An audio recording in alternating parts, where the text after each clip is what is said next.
buriya ntihazagira umuntu ukubwira ngo ntagire intege nkeya. Nta muntu ubaho kuri ino si udafite intege nkeya. Ikintu ushobora gukora kikamubabaza cyangwa rimwe na rimwe ushaka ufite nk'ikintu umushakaho ukagikora ukaza kubona icyo kintu umukeneyeho. Wowe usabwa gusa no kureba niba urakanza subscribe njye uri kumva ndi Emeteo ntegura ibintu byinshi cyane bigufasha.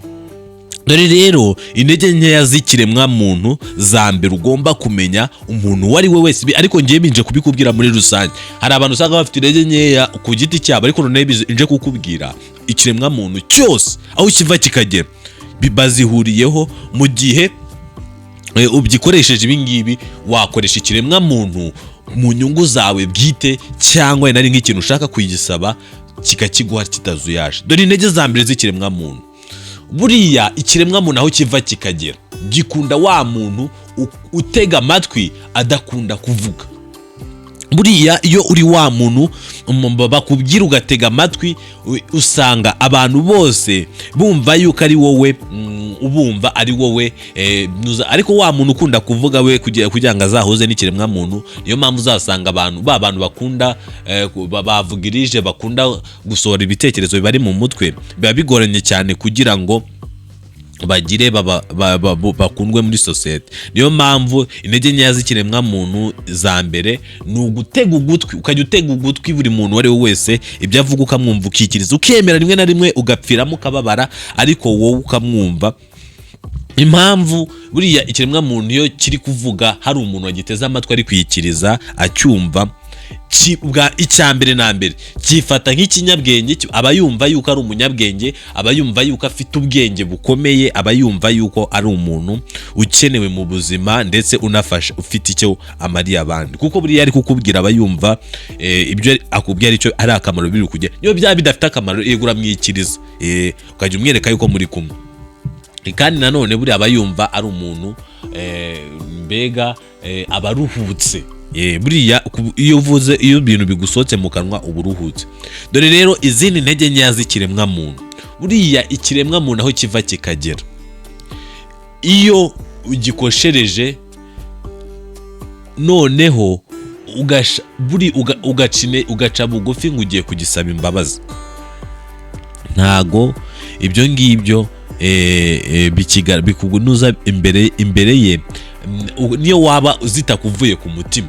Buriya abantu bose, ikiremwa muntu cyose kizamukira hejuru iyo ugisabye imbabazi nta kabuza, niyo zaba zitakuvuye ku mutima birakinezeza, kitacyumva yuko kirenze, kitacyumva kiri hejuru. Niyo waba uzi neza ko utari mu makosa, ariko ukabona umuntu ari wa muntu uhora atera amagambo, ari wa muntu udashaka kumva, icyo ukora we gusa uramubwira ati ngo basi mbabarira. Niyo waba werurutsa, ariko ukabimubwira kugira ngo agabanye iyo kugutesha umutwe.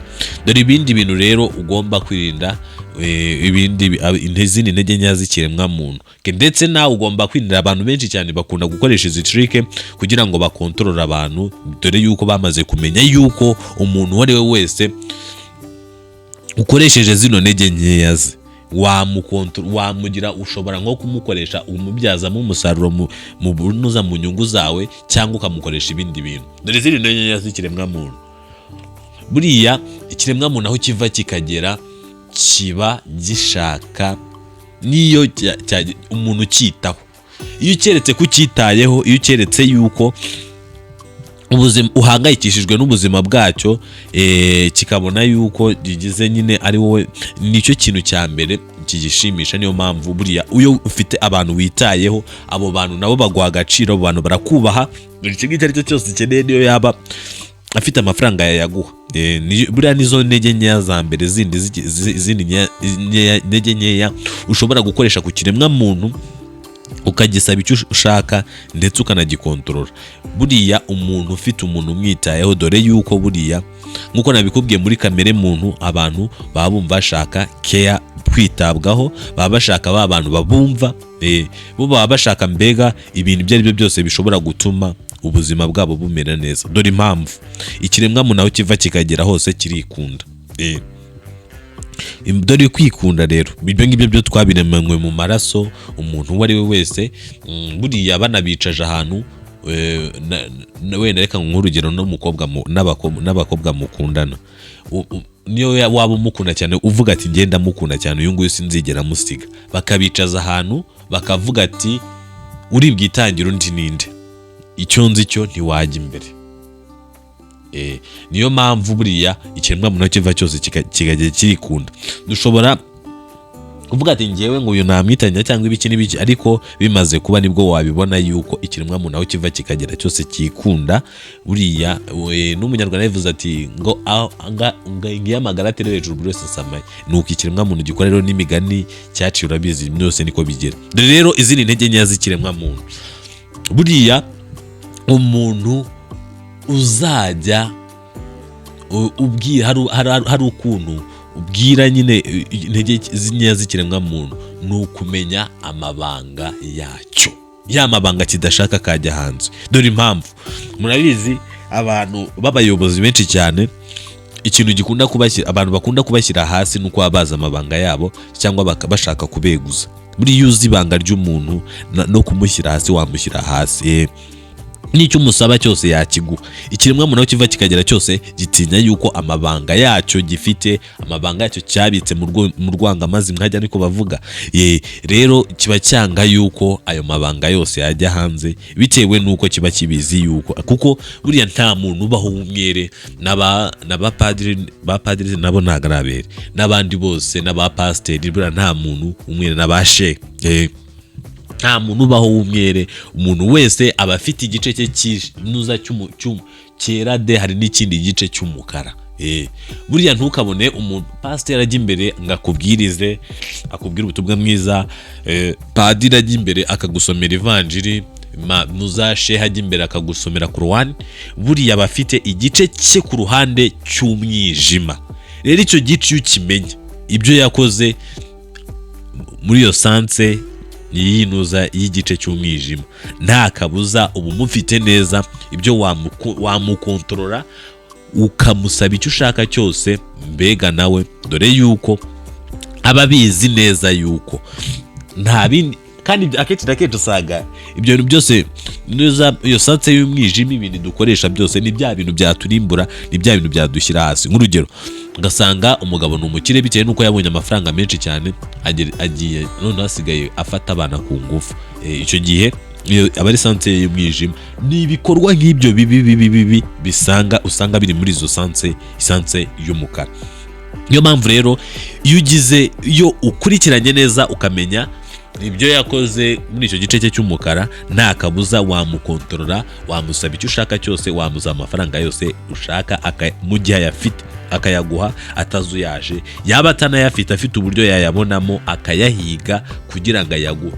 Impamvu nuko aba abizi neza yuko nawe ibyo yakoze yabikoze, kuko iyo sanse y'umwijima ikunda kuza. Buriya ni nayo mpamvu bakunda kubuza abantu ntugakore ikintu wishimye cyangwa warakaye. Impamvu iyo wishimye ushobora gukora ikintu utwawe n'amarangamutima ukishyira mu bintu muri risike nyinshi cyane. Nk'urugero, nimba umuntu agushimishije cyane ugasanga umuhaye amafaranga menshi cyane, noneho ejo binaniye ubuze ibigutunga. Cyangwa nimba umuntu akurakaje cyane, urarakaye wise mukorera ikintu kibi kiri butume noneho bagufunga, cyangwa ugasanga kiri butume ubuzima bwawe bujya mu kaga. Niyo mpamvu uba ugomba kwitonda, ntugakore ibintu wishimye cyangwa ngo urakaye.